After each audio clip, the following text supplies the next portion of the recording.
Hello नमस्कार साथियों, जैसा कि आप लोग देख रहे हैं बिहार शिक्षक बहाली फेज़ 2 के लिए आज जो बीपीएससी की कॉन्फ्रेंस हुई है उसमें बीपीएससी के चेयरमैन बता रहे हैं कि पेपर में कुछ पैटर्न्स में चेंजेस आए हैं, तो वीडियो को अंत तक देखना।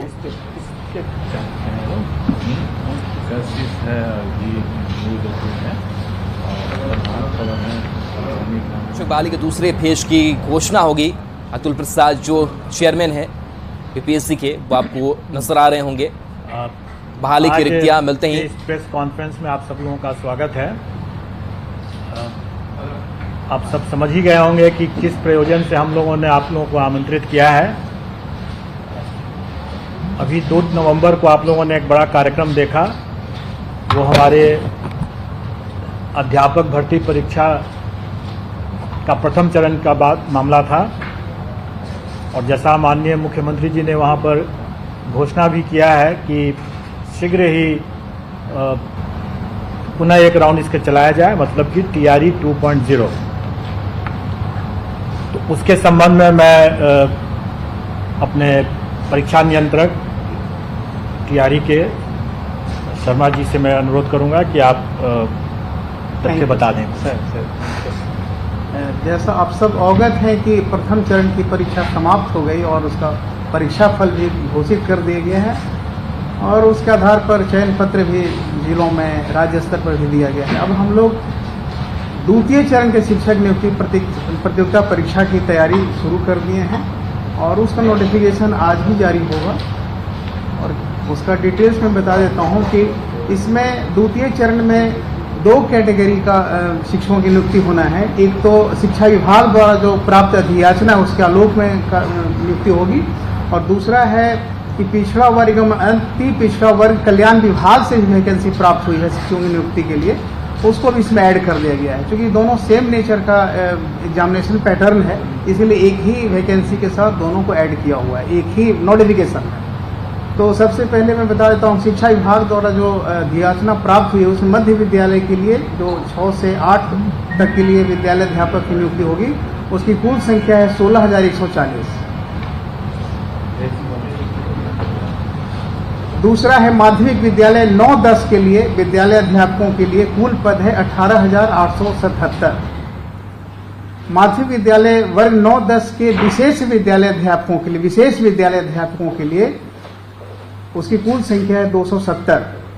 उच्च माध्यमिक वर्ग 11-12 तक के विद्यालय अध्यापकों के लिए कुल पद है 18,577। ये द्वितीय चरण में इतनी वैकेंसी प्राप्त है।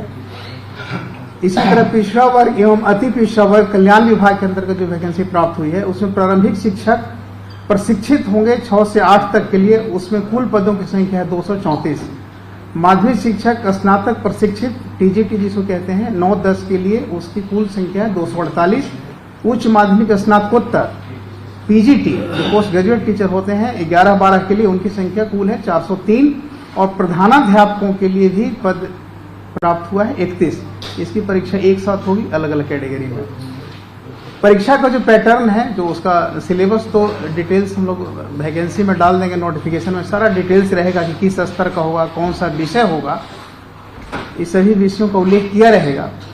लेकिन समरी यही है कि परीक्षा जो होगा वो 2.5 घंटे का होगा और एक ही सब्जेक्ट होगा, मतलब एक ही एग्जाम होगा जिसमें भाग 1 में होगा भाषा जो क्वालिफाइंग नेचर का होगा, उसकी संख्या 30 नंबर का 30 सवाल होगा। सामान्य अध्ययन भाग 2 होगा, वो 40 नंबर का होगा और विषय जिस विषय के वो शिक्षक बनेंगे उस विषय से सवाल 80 नंबर का होगा भाग 3 में। तो इसमें सिर्फ यही देखना है कि भाषा, सामान्य अध्ययन और विषय भाग 3 एक ही प्रश्न पत्र एक ही बुकलेट में रहेंगे, लेकिन पहला जो भाषा होगा क्वालिफाइंग नेचर का होगा। क्वालिफाई करने के बाद ही मेरिट लिस्ट बनेगा रेस्ट सब्जेक्ट पर। बहुत इसमें क्लियर कर देना है। पिछले बार जो एग्जाम हुआ था प्रथम चरण में, उसमें भाषा की परीक्षा अलग से हुई थी, हालांकि वो भी क्वालिफाइंग नेचर का ही था, लेकिन उसका पेपर अलग था। इस बार एक ही बुकलेट में सम्मिलित कर दिया गया और टोटल टाइमिंग पहले 2 घंटा था, इस बार 2.5 घंटा कर दिया गया। ऑनलाइन आवेदन पत्र भरने की जो संबंधित तिथि है, निबंधन एवं भुगतान प्रारंभ करने की तिथि 5/11 से 14/11 कल से शुरू होगा। निबंधन और फॉर्म शुल्क जमा करने की तिथि 5/11 से 14/11, विलम्ब शुल्क के साथ निबंधन एवं भुगतान की अंतिम तिथि 17/11 होगी। 3 दिन और बढ़ा दिए हम लोग नोटिफिकेशन में। ऑनलाइन आवेदन प्रारंभ करने की तिथि 10/11/2023। मतलब ये फॉर्म रजिस्ट्रेशन शुरू होगा, लेकिन फॉर्म भरने का जो एक्चुअल होगा वो 10/11 से सिस्टम ऑन हो जाएगा। ऑनलाइन आवेदन भरने की अंतिम तिथि है 25/11, लेकिन इसमें ये नोट करना बहुत जरूरी कि इस बार का डेट एक्सटेंड नहीं होगा, क्योंकि हम लोग बहुत कम और सीमित समय में एग्जामिनेशन लेकर एग्जामिनेशन क्लियर करना है, रिजल्ट भी निकालना है टाइमली। तो इसीलिए इस बार हम लोगों ने कोशिश किया है कि 25/11 जो टाइम होगा वो उसके बाद एक्सटेंड नहीं करेंगे। जो ही करना है 25/11 के अंदर ही करना है, यही इसका मुख्य बिंदु है। और सर अनुरोध होगा कि डिटेल्स इसमें मैं थोड़ा सा सप्लीमेंट कर देना चाहूँगा। पहली बात कि TRE 1 में जो भी हम लोगों ने अनुभव किया और उसमें जो भी अभ्यर्थियों को भी समस्याएं हुई, उन सबको ध्यान में रखते हुए हम लोगों ने कुछ सुधार और कुछ परिवर्तन किए हैं। इसमें पहला सुधार तो ये हुआ कि जो परीक्षा 2 दिन हो रही थी पहले, उस परीक्षा को हम लोगों ने एक ही दिन कर दिया, ताकि लोगों को अनावश्यक एक दिन नाइट हॉल्ट यहाँ न करना पड़े। काफ़ी लोगों को पिछले बार कठिनाई हुई थी इसके कारण से, तो एक ही दिन की परीक्षा हम लोगों ने बना दिया है। इसीलिए हम लोगों ने वो जो क्वालिफाइंग वाला जो क्वेश्चन है वो घटा करके उसको हम लोगों को 30 कर दिया है और 30 इसी में जोड़ दिया है। मतलब अब टोटल क्वेश्चंस हो जाएंगे 150, जिसमें से 30 रहेंगे क्वालिफाइंग नेचर के और भाग 1 होगा, भाग 2 होगा वही फिर से 40 और 80 का, जैसे पिछले बार था। और इस परिवर्तन से एक और हम लोगों ने परिवर्तन किया है कि 2.5 घंटे की तो खैर परीक्षा होगी, लेकिन जो टाई ब्रेकर जो इस बार हम लोगों ने देखा कि टाई ब्रेकर में हमें कुल प्राप्तांक जब एक समान हो जाते हैं, तो टाई ब्रेकर हम लोगों ने डेट ऑफ बर्थ हमारा था और उसके बाद अल्फाबेटिकल ऑर्डर में नाम था। तो इस बार हम लोगों ने इसमें थोड़ा सा परिवर्तन किया है और टाई ब्रेकर इस तरह से रहेगा कि चूंकि भाषा वाला तो 30 नंबर वैसे भी क्वालिफाइंग नेचर का मेधा में नहीं जुट रहा है, इसलिए टोटल फुल मार्क्स तो 120 नंबर ही होंगे, जो भाग 2 और भाग 3 को जोड़ करके होगा। उसके बाद जब इसमें जब टाई हो जाएगा तो फिर हम मेन पेपर का जो प्राप्तांक होगा भाग 3 का जो होगा उसका जिसका ज़्यादा होगा उससे हम वो टाई ब्रेकर बनाएंगे।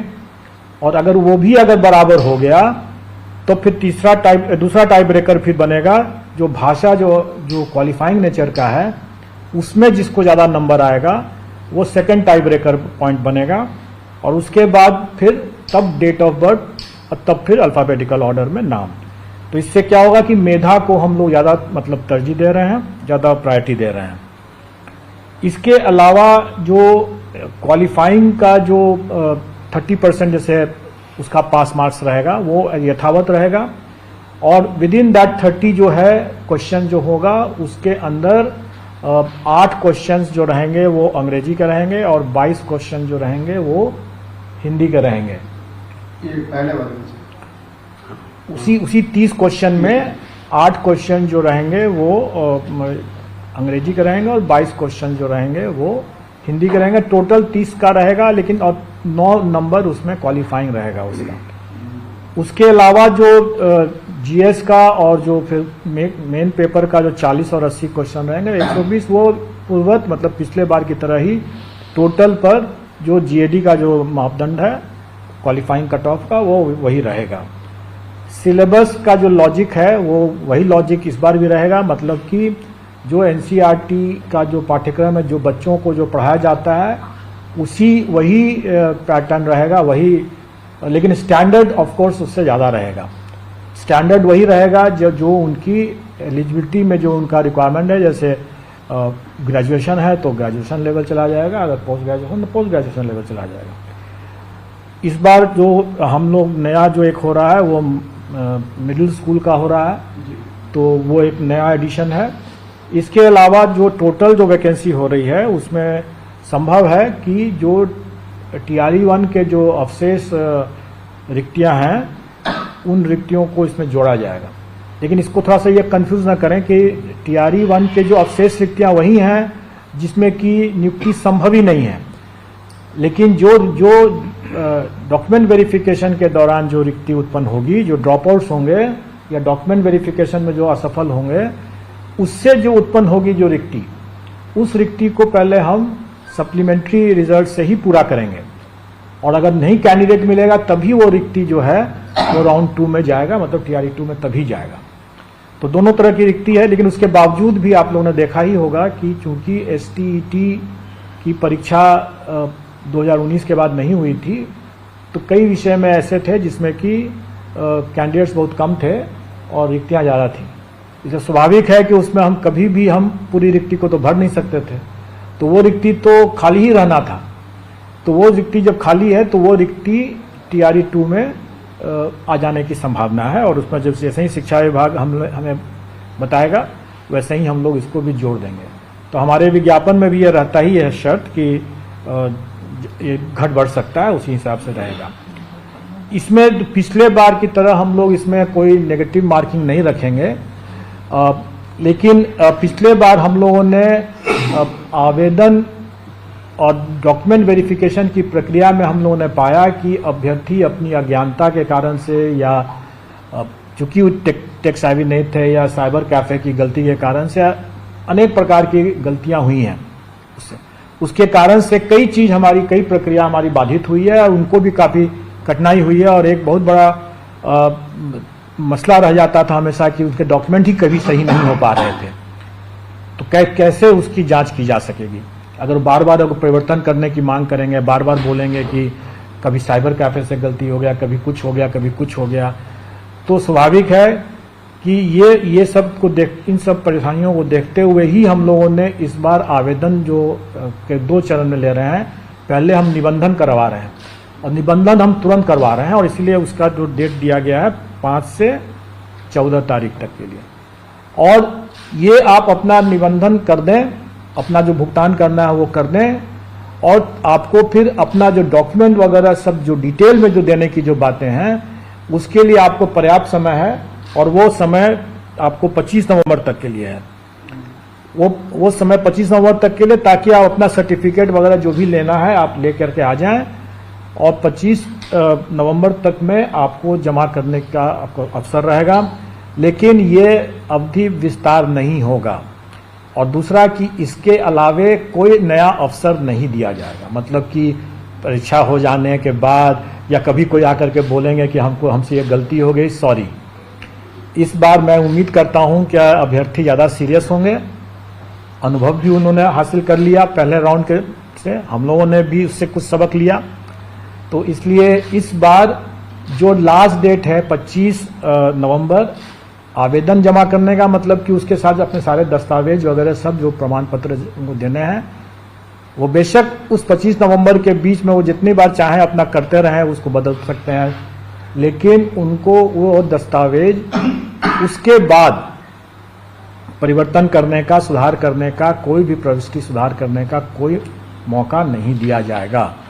इसलिए ये अंतिम समय रहेगा, और इसको अक्षरशः अनुपालन किया जाएगा, अपनी तारीख उसी हिसाब से करेंगे। वो मैं तो यह भी सुझाव दूंगा कि अगर किसी को अगर लगता है कि कोई त्रुटि हो गई है, तो वो समय रहते अगर उस पता चल जाता है और उसने अगर सब कुछ कर दिया, जमा कर दिया है, उसको लगता है कि त्रुटि रह गई है और उसके पास समय है, तो वो नया फॉर्म भर ले।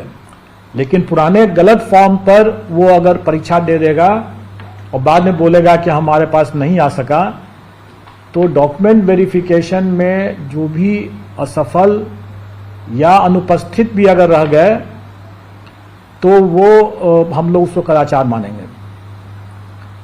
क्योंकि हम लोग कई बार अवसर देते रहते ही हैं डॉक्यूमेंट वेरिफिकेशन में, अगर एक बार नहीं आ सका दूसरे बार आइए, तीसरे बार आइए।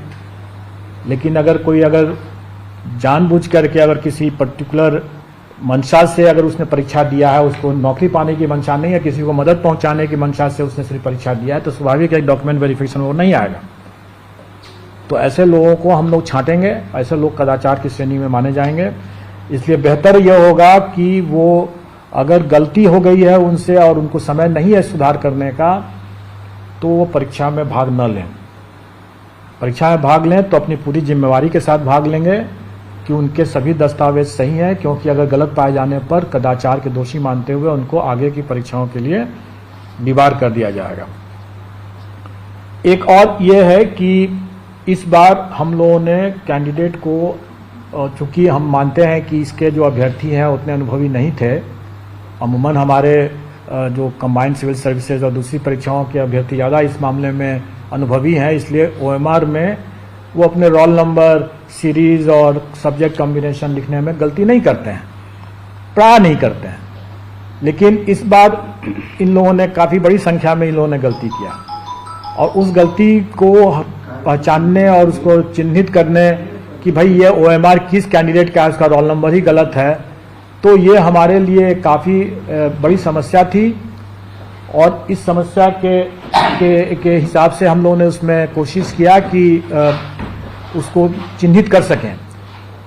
लेकिन इस बार हम लोग ऐसा कोई प्रयास नहीं करेंगे, मैनुअल कोई प्रयास नहीं करेंगे, क्योंकि मैनुअल प्रयास करने में हो सकता है कि गलती भी हो जाए, कुछ छूट भी जाए, और अनावश्यक उसके कारण से सभी लोगों का विलंब भी होता है, काफ़ी कठिनाई हो जाती है, हमारे रिसोर्सेज पर भी काफ़ी दबाव पड़ जाता है। अगर हमको सीरीज़ की गलती अगर हो गई तो हम उसको मतलब चार तरह से अगर हम उसका रिजल्ट चेक करेंगे, चारों सीरीज़ में रिजल्ट चेक करेंगे, उसके बाद वो सुविधा देंगे, तो उसमें हमारे काफ़ी रिसोर्सेज लग जाते हैं, काफ़ी विलंब होता है, काफ़ी कठिनाई होती है।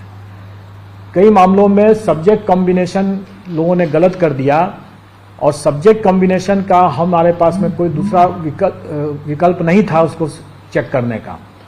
तो कई लोग का हो सकता है कि वो सोच रहे हो कि हमने इस सब्जेक्ट कॉम्बिनेशन से एग्ज़ाम दिया और हमको ज़्यादा नंबर आ रहा है अपने आंसर की को देख करके, और उनको हो सकता है कि उसमें काफ़ी कम नंबर आया हो,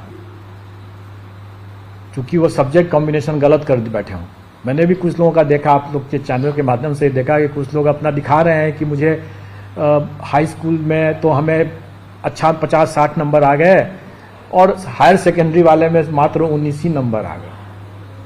तो अब अगर कोई सब्जेक्ट कॉम्बिनेशन के और इस तरह की कोई गलती कर देता है तो स्वाभाविक है कि उसको नंबर तो बहुत ख़राब आ जाएगा फिर, और सब्जेक्ट कॉम्बिनेशन का कोई सुधार हम नहीं कर सकते, क्योंकि हम कोई चेक नहीं कर सकते, क्योंकि उसमें सिर्फ गोला बैठाना था, कोई और चीज़ नहीं, लिखना नहीं था। अगर गोला ही गलत बैठा दिया उसने तो गलत हो गया, उसके बाद और तो कुछ लिखना नहीं था उसमें। तो ऐसी स्थिति में हम लोग, या भाषा में भी इस तरह से लोगों ने गलती किया, भाषा जो गोला बैठाया वो कुछ और है और कुछ दे रहा है कुछ और है। तो इस तरह के गलतियों को हम लोगों ने कहा कि इस बार हमें काफ़ी कठिनाई आई उसको छांटने में, उसको देखने में, चेक करने में। तो इस बार हम उम्मीद करते हैं कि अभ्यर्थी ज़्यादा सतर्क रहेंगे, और मैं पहले से आप लोगों के माध्यम से आगाह करना चाहूँगा कि इस बार हम लोग ऐसा कोई प्रयास नहीं करेंगे चेकिंग करने का। अगर वो सिस्टम अगर उसको नहीं चेक कर रहा है तो नहीं कर रहा है, अगर वो गलत कर रहे हैं तो गलत कर रहे हैं। और इसके लिए हम लोगों ने एक उपाय ये भी सोचा, ताकि अभ्यर्थी भी वहाँ पर गलती न करें, हम लोग आवेदन लेते समय ही ये सूचना ले रहे हैं